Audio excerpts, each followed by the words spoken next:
Señorita, nos hemos estado hablando acerca de muchos factores o aspectos de nuestra sociedad que hacen que pues, las personas se vean condicionadas para accesar a los servicios de salud o se vean limitados en el acceso de estos servicios de salud o en la manera en que se les brindan estos servicios de salud.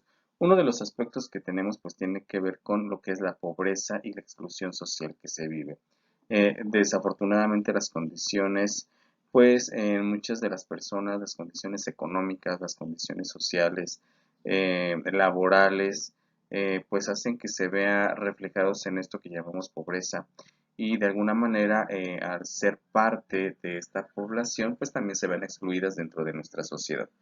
En el caso de México, se habla, de acuerdo a estudios recientes, 2015 a la fecha, de que un 35% de la población mexicana está en pobreza y que de ese 35%, entre el 10 y el 15% en pobreza extrema, es decir, que carecen o tienen una situación económica muy difícil.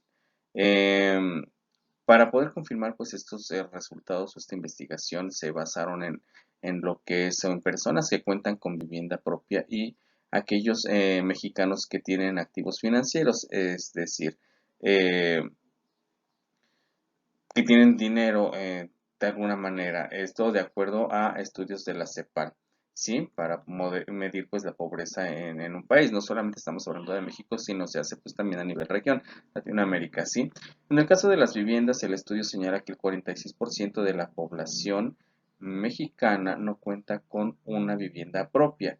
Y aquellas personas que tienen activos fijos financieros pues tienen un bajo nivel. De acuerdo con la encuesta nacional de inclusión financiera ENIF del 2015, el 44.1% de la población tiene una cuenta bancaria.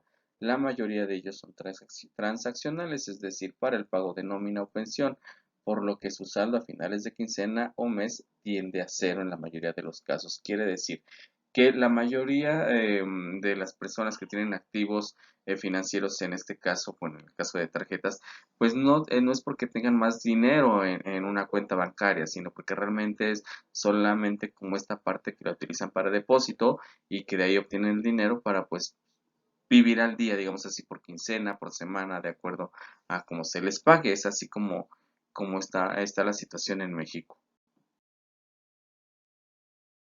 De acuerdo a estudios realizados de pobreza hasta el año 2018, y estamos hablando hasta 2018 porque realmente son los datos más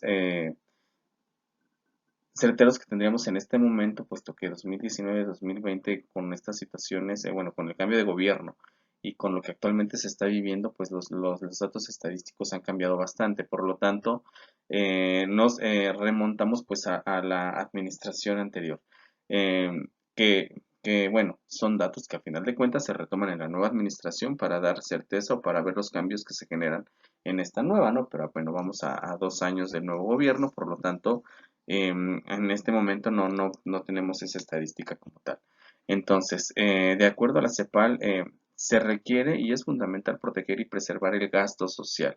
Es decir, todo esto que se invierte en la sociedad, que los gobiernos invierten, en el caso de México, lo que el gobierno invierte, pues que realmente también vaya enfocado a todas estas causas sociales o factores que hacen que la población se encuentre en pobreza y que a la vez pues se vean excluidos dentro de la misma sociedad, ¿sí? Sobre todo vamos a ver que estos aspectos de pobreza y exclusión afectan a grupos vulnerables como son niños, niñas, adolescentes y jóvenes, así como también a mujeres en edad productiva y a las personas indígenas y afrodescendientes. Digamos que son estos grupos vulnerables que sufren esta parte de pobreza y exclusión social. Entonces, hasta 2018, en el caso de México, reducir la pobreza del 2008 al 2018 solamente se redujo en 2.5%, realmente muy poco, y se redujo mucho en los estados de Chiapas, Guerrero, Oaxaca y Veracruz. Estos estados, chicas, a nivel nacional son considerados los estados que tienen más pobreza dentro de sus territorios. En el caso de Hidalgo, pues también lo tenía, pero ahorita actualmente ya salió, pero era considerado como también parte de estos estados que tenían mayor pobreza en su población. Entonces, las personas en situación de pobreza en México pasó de 49.5 a 52.4 millones de personas del año 2008 al 2018. En 10 años aumentó, imagínense ustedes. Y pues los grupos sociales que que presentan más vulnerabilidad a la pobreza y a pobreza extrema son sobre todo las personas indígenas y en especial las mujeres indígenas de zonas rurales.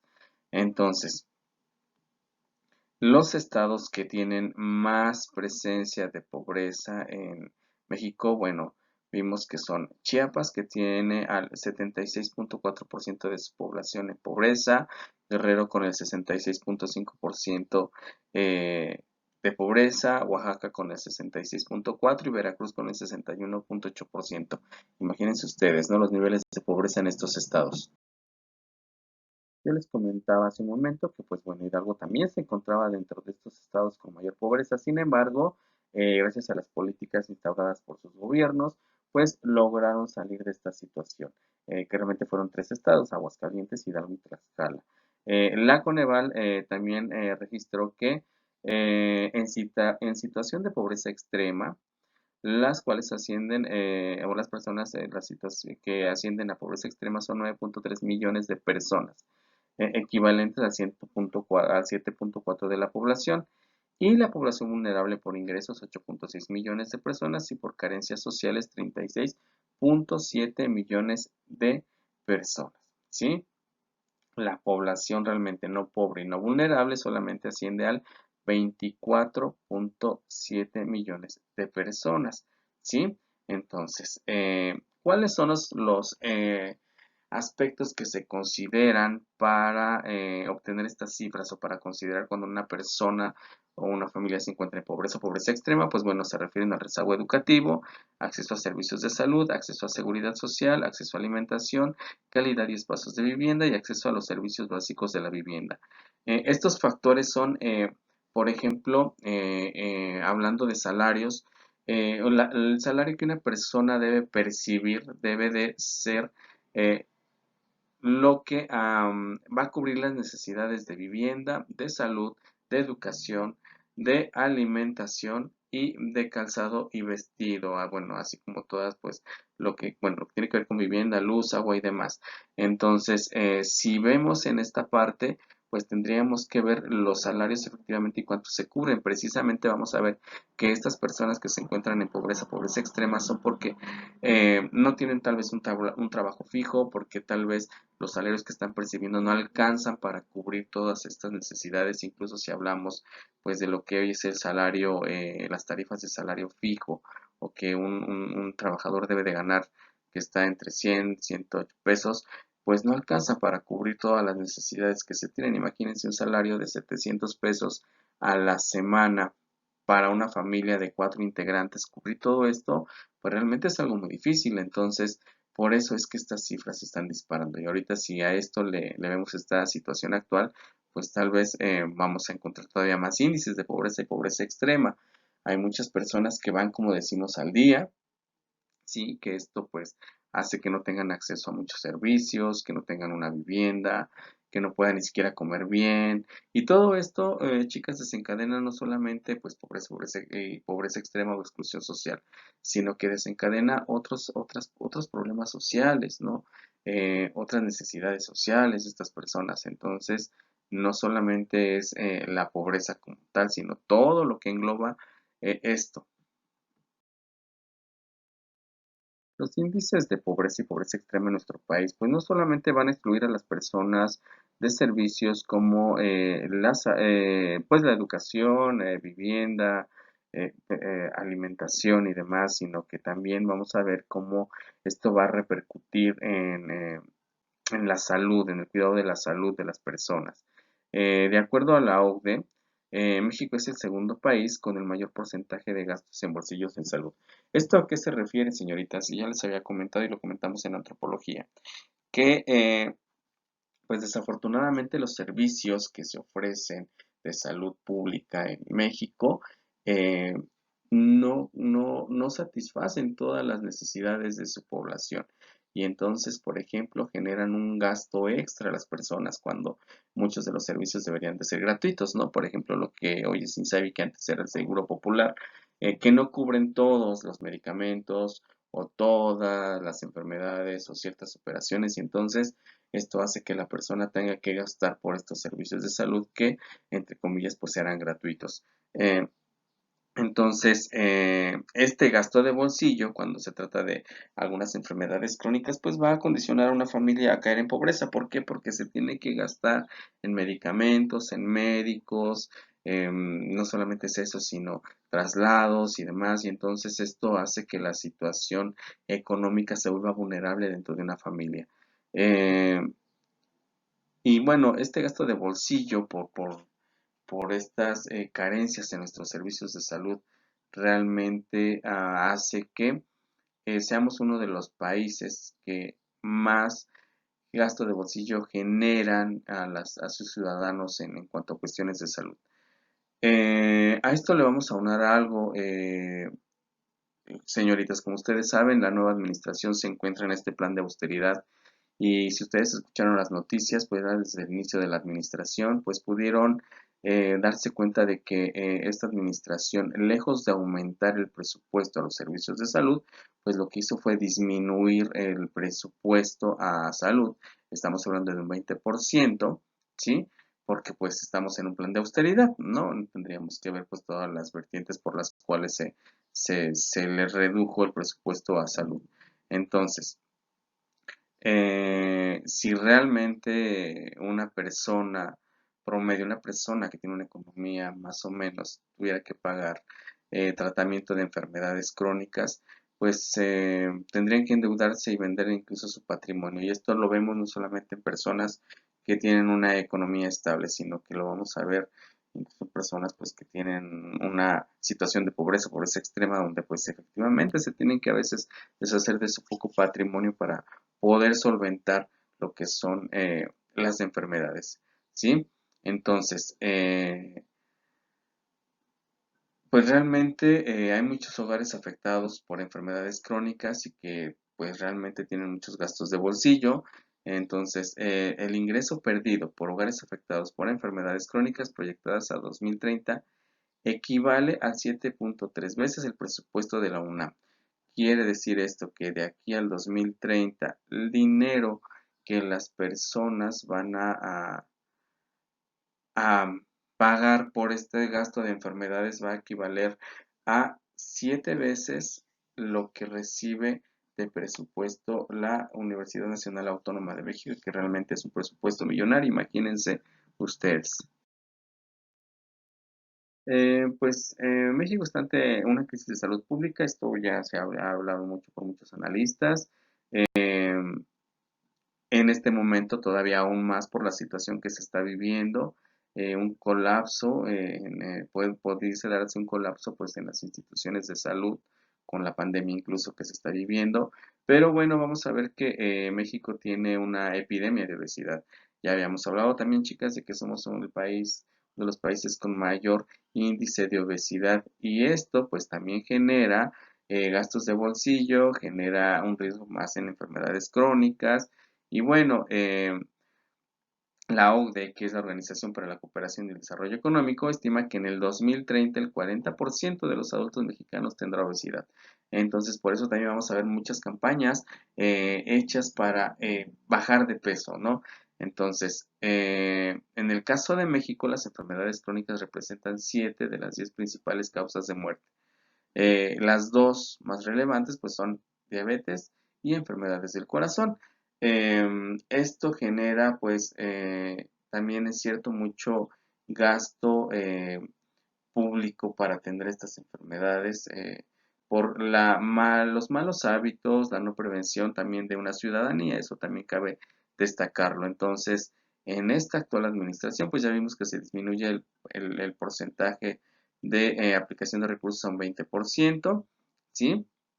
Entonces, por lo tanto, al ver una reducción, pues ya vimos que se limitan la atención a los pacientes afectados por alguna enfermedad crónica. Lo veíamos o si han visto las noticias, por ejemplo, todos estos padres que están pidiendo por los niños que tienen eh, cáncer, ¿no? Que no hay medicamentos, que no hay la manera de darles terapias y demás, porque no hay insumos, porque no hay presupuesto y no hay manera de atenderlos.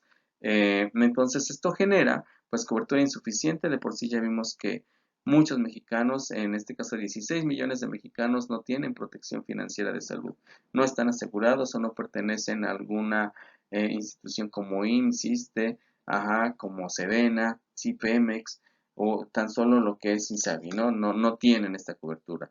Desabasto de medicamentos, esto ya es como siempre lo vemos en las noticias, es continuo, es más hasta nosotros, vamos a un centro de salud, a una unidad médica, y no hay medicamento. Largos tiempos de espera.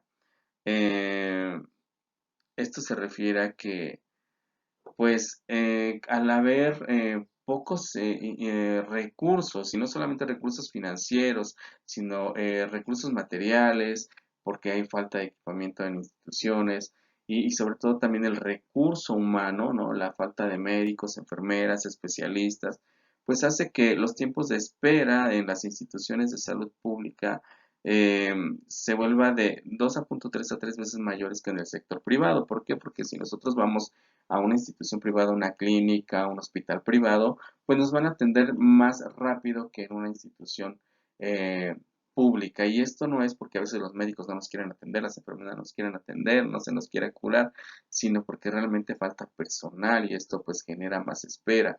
Y como les decía, no solamente el recurso o talento humano. Por lo tanto, pues hay muchos de los mexicanos prefieren o preferimos ir a una institución privada más que a una institución pública por todos los problemas que sabemos que vamos a enfrentar al llegar a una institución.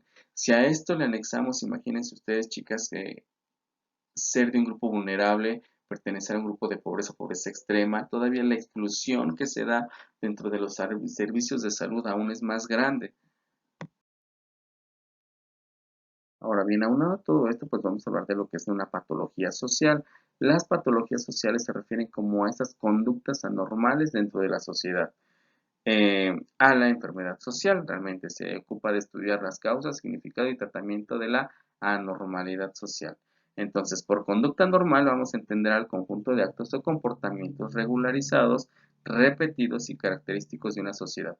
Por tanto, el individuo que no actúa de acuerdo con las formas de conducta repetidas en una sociedad de la llamada anormal o desviada. Más bien se le llama anormal o desviada. Esto se refiere a estas enfermedades que vamos a ver de carácter en un grupo social y pueden ser mentales, físicas, económicas o morales. Por ejemplo, una patología social podríamos llamar a la pobreza en el aspecto económico, mentales, por ejemplo, esquizofrenia, el estrés. Hoy el estrés es parte de una patología social, pues tiene que ver con el trabajo, con presión social, económicas, culturales y genera estrés y hoy en día el estrés es una patología que no solamente está ubicada en cierto grupo social o en cierto rango de edad o en hombres o en mujeres más, no, sino que afecta generalmente a gran parte de la población y se vuelve parte de una patología social. La obesidad se vuelve parte de una patología social, pero que además tiene que ver con el aspecto físico, pues hoy es considerada incluso como parte de una discapacidad, ¿no? Entonces, imagínense. Entonces, estas patologías sociales pues van a ser enfermedades que tiene la sociedad a nivel más a grupos grandes. Es como vamos a diferenciar a estas patologías sociales. Más adelante vamos a estar analizando cuáles son estas patologías que van a afectar a nuestra sociedad. Para las actividades de esta semana dejo a ustedes los documentos que podrán consultar para hacer sus diferentes actividades. Cualquier duda, comuníquense por favor y ya saben que se entregan un día después, antes de las 8 de la noche.